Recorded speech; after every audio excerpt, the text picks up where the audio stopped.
Hello YouTuber family, તમારું સ્વાગત છે મારા બ્લોગમાં। તો આજે બનાવીશું આપણે કેળામાંથી ઢોસા, એટલે કે ચીલા જેવું બનાવીશું।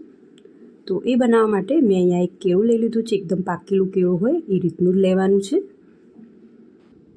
તો આપણે આ કેળાને ક્રશ કરવાનું છે। તો આ મિક્સરના જારમાં આ કેળાના આપણે પહેલાં કટકા કરી દઈશું।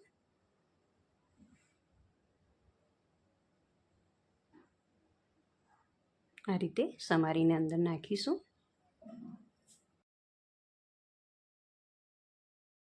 એકદમ પાકેલું કેળું હોય એનો જ આપણે ઉપયોગ કરવાનો હોય છે આમાં।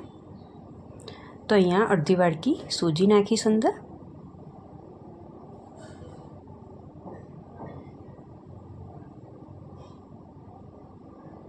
અડધી વાડકી પૌવા, આપણે જે બટાકા પૌવા બનાવીએ છીએ એ પૌવાનો ઉપયોગ કરવાનો છે। અડધી વાડકી ગોળ સમારીને લેવાનો છે ગોળ, અને દહીં નાખીશું અડધી વાડકી। આપણે બહુ ખાટા દહીંનો આપણે અહીંયા ઉપયોગ નથી કરવાનો, બધું જ માપ એક સરખું રાખવાનું છે। અડધી વાડકી સૂજી, અડધી વાડકી પૌવા, અડધી વાડકી ગોળ અને અડધી વાડકી દહીંનો ઉપયોગ કરીશું, અને થોડુંક મીઠું નાખીશું આપણે અડધી ચમચી જેટલું। અને હવે આપણે મિક્સરમાં આને ક્રશ કરી દેવાનું છે, પેસ્ટ બનાવી દેવાની છે આની। જો આ રીતની પેસ્ટ બની જશે તો હવે આપણે એક વાસણમાં આને કાઢી લઈશું।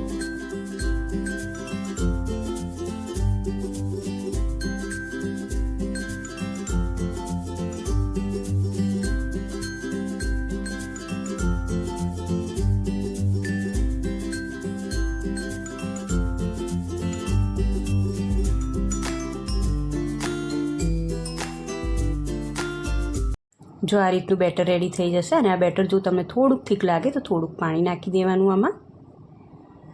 તો હવે આપણે ઢોસાનો તવો મેં અહીંયા મૂકી દીધો છે, અને બરાબર આપણે તેલથી ગ્રીસ કરી દેવાનું છે પહેલાં। હવે આપણે ઉપર આ બેટરને પાથરીશું। તમે જો હજી સુધી મારી ચેનલને સબસ્ક્રાઈબ ના કરી હોય તો પ્લીઝ સબસ્ક્રાઈબ કરી દો, અને તમને જો વિડીયો ગમતા હોય તો લાઈક પણ કરી દેજો। થોડુંક બેટર આ રીતે મૂકીશું અને આ રીતે પાથરીશું। આ બહુ પતલા નહીં બનાવી દેવાના, થોડા થીક જ રાખવાના। જો તમે આ રીતે કોઈ દિવસ કેળામાંથી આ રીતના ઢોસો ના બનાવ્યો તો ચોક્કસથી ટ્રાય કરજો, કંઈક અલગ લાગશે ખાવામાં, અને ખાવામાં પણ બહુ ટેસ્ટી લાગે છે। તો આ રીતે પાથરી દેવાનું છે। પછી એની ચારે બાજુ આપણે ઘી લગાવવું હોય તો ઘી પણ લગાવી શકો, અને તેલ લગાવવું હોય તો તેલ પણ લગાવી શકો છો। આ રીતે હું અહીંયા ઘીનો ઉપયોગ કરું છું। ગેસને મીડિયમ રાખવાનો છે, નીચેથી થોડુંક શેકાય એટલે આપણે પલટાઈ દઈશું આને।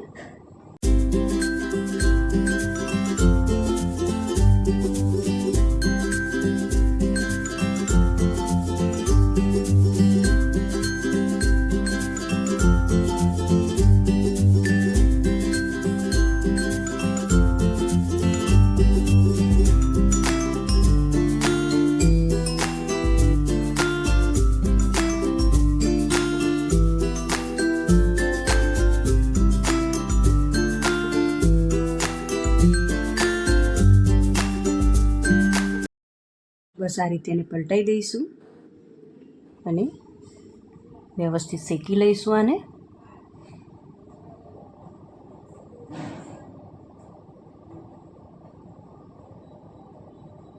જો તમે આ રીતે ઢોસાના તવામાં આને આ બનાવ્યા હશે, આ કેળાના ઢોસા, તો બિલકુલ ચોંટવાની ઝંઝટ નહીં રહે।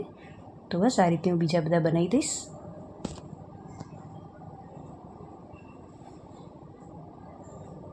તો જો આ રીતે બેટર લેવાનું છે, થોડું આ રીતે ફેલાઈશું આપણે એને। ચારે બાજુ આ રીતે ઘી યા તો તેલ લગાવીશું, અને ફરી એને પલટાઈ દઈશું એકવાર, અને બે બાજુથી સરસ એવું શેકાઈ જાય પછી આપણે એને ઉતારી દઈશું। તો બસ આ રીતે બનાવવાના છે કેળામાંથી ઢોસા। અને તમને જો આ કેળામાંથી બનાવેલા ઢોસાની રેસીપી ગમી હોય તો મને લાઈક, શેર અને સબસ્ક્રાઈબ કરજો, અને કોમેન્ટ પણ કરજો। જોઈ શકો છો તમે જો કેટલા સોફ્ટ બન્યા છે, એકદમ સોફ્ટ હોય છે, આ ખાવામાં પણ ટેસ્ટી લાગે છે। જો તમને આ મારો વિડીયો ગમે તો લાઈક, શેર અને સબસ્ક્રાઈબ કરજો, કોમેન્ટ પણ કરજો। તો ચલો મળીએ એક નવા વિડીયોમાં, ત્યાં સુધી આવજો, જય શ્રી કૃષ્ણ।